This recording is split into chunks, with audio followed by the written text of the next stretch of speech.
Eh bien bonjour à tous et bienvenue sur cette 5e et dernière quotidienne de la semaine.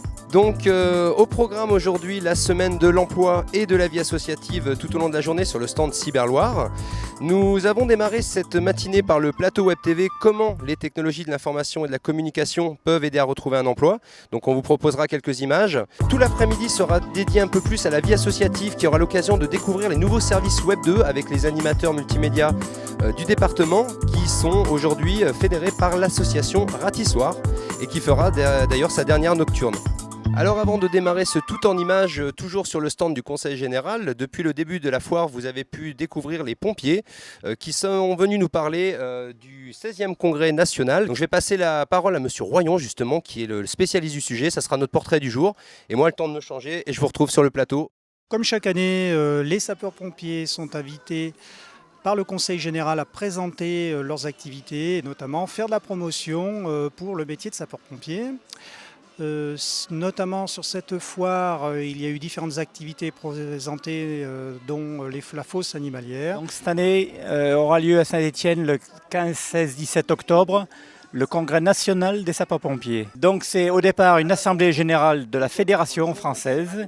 Et parallèlement à ça, le jeudi, vendredi et samedi matin, il y a des stands et tout le matériel incendie. Voilà, maintenant que j'ai retrouvé une tenue à peu près correcte, je vais de suite rejoindre mes invités sur ce fameux plateau. Comment les technologies de l'information et de la communication peuvent nous aider à retrouver un emploi. Le temps de quitter le t-shirt et je vous rejoins.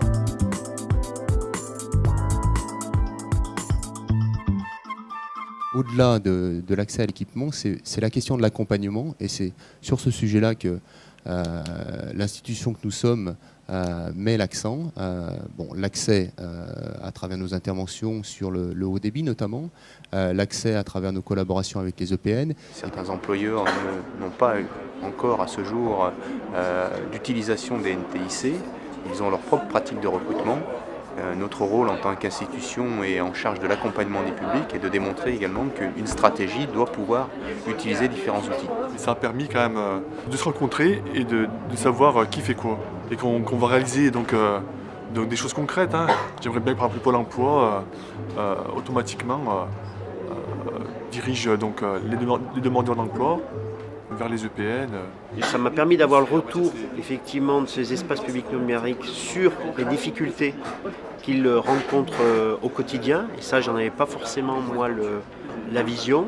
Et cette nécessité qu'ils ont aujourd'hui de faire face à de plus en plus de public et à se structurer de manière plus forte. C'est vrai que le débat était intéressant, les acteurs autour de la table aussi.